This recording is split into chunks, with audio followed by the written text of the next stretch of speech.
Hey everybody, welcome to 100 Days of Practice, day 34. Today I want to talk about what is arguably the most popular of Théo Charlier's 36 Transcendental Etudes, number 2, Du Style. Théo Charlier seems to have been a genius at parsing out all the most difficult things about playing the trumpets and addressing virtually all of them in his 36 Etudes, and the second study is no exception. I think that's one of the reasons why this etude remains so popular nearly 100 years after it was first published. It's beautiful, yes, but it also really reveals your fundamentals. Okay, so let's get right into tackling those challenges, starting with the very first note. Why is that first note so easy to miss? Well, for starters, I think it has something to do with the notation, the fact that it's notated as an upbeat. So, have you ever seen this sort of thing? So when someone rushes their breathing in order to try to come in on the upbeat, they're more likely to kind of lunge for the note and to be less accurate. Instead, you have to take your time, make sure you have a really clear mental image of the sound, not only the pitch, but the character of the attack and the tone color. Then give yourself time to take a rhythmically stable breath and play it like a downbeat.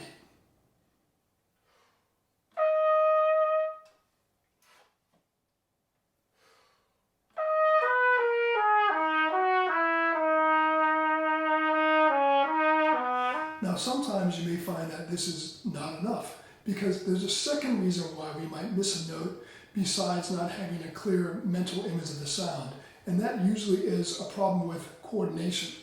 That is, we might even be breathing properly, but our chops are not really set up ready to receive the air by the time we release it. So to work on this problem, I like to employ a practice technique called ghost tones.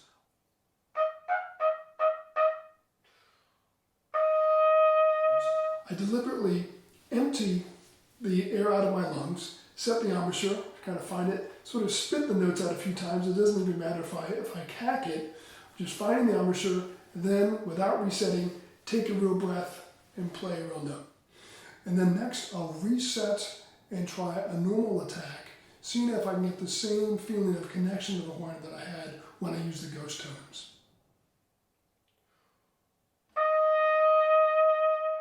So then the next challenge in this piece comes at the start of the second line. There's that octave F slur descending. So what's the best approach? Well, you have to make sure the upper F is rhythmically secure and that you've got a good fat sound on it. And then you just sustain that as you descend. Trumpet players have a bad tendency when descending to either let the chops collapse, kind of let the corners collapse, or to back off in the air. And either one of those can cause problems. Just keep it steady.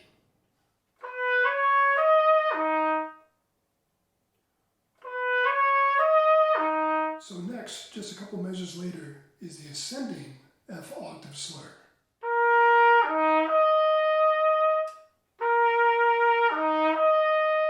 So how do we tackle this particular issue? Well, first of all, you have to develop your flexibility to the point that octaves are just not a big deal, because they can be a real pain in the butt if you haven't done that. So you need exercises like the ones that I posted in day 23 of 100 Days of Practice.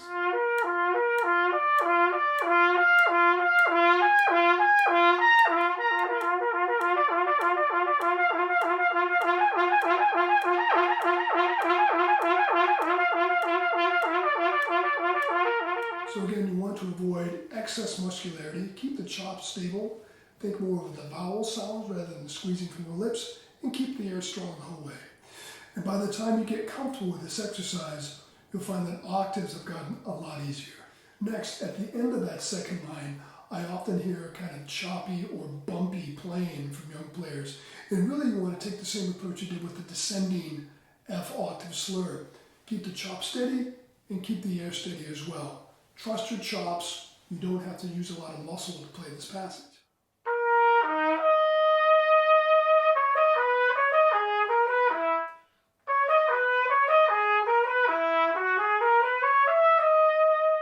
And then in the third line, there's a F octave descending slur again.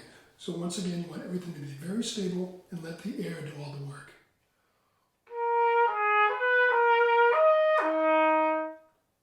Now we come to the fourth line, with the little fanfare gestures. So I find that a number of problems tend to creep in here. The first one is rhythmic. You have to make sure the triplet gestures are fast enough to have brilliance, but not so fast that they end up sounding like a blur.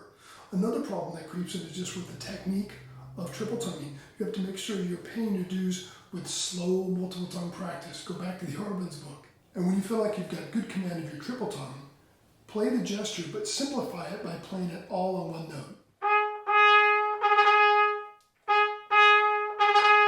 Then when that feels easy and it's just popping and really consistent, put it back in context. And then in the next measure, be careful not to rush the sextuplet. I find it's even useful to put a little bit of a tenuto on the B flat before you ascend.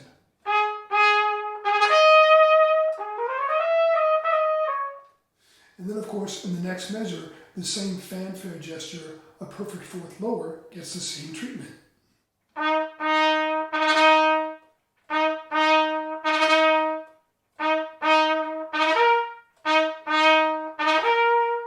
Now at the end of the fourth line, going into the fifth line, I find sometimes people have difficulties with the slur between the C and the G flat and then the C and the G natural.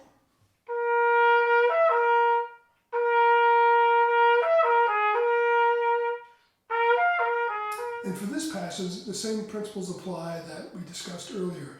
You have to have your flexibility developed and you need to use it. You have to make sure you don't resort to using muscle and kind of squeezing here.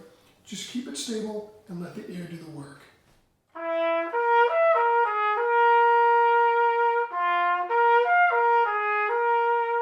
And that's it for now. I hope you found this helpful for your own practice or for your students. And again, please do not hesitate to reach out with comments or questions. And I hope to post the rest of the etude very soon.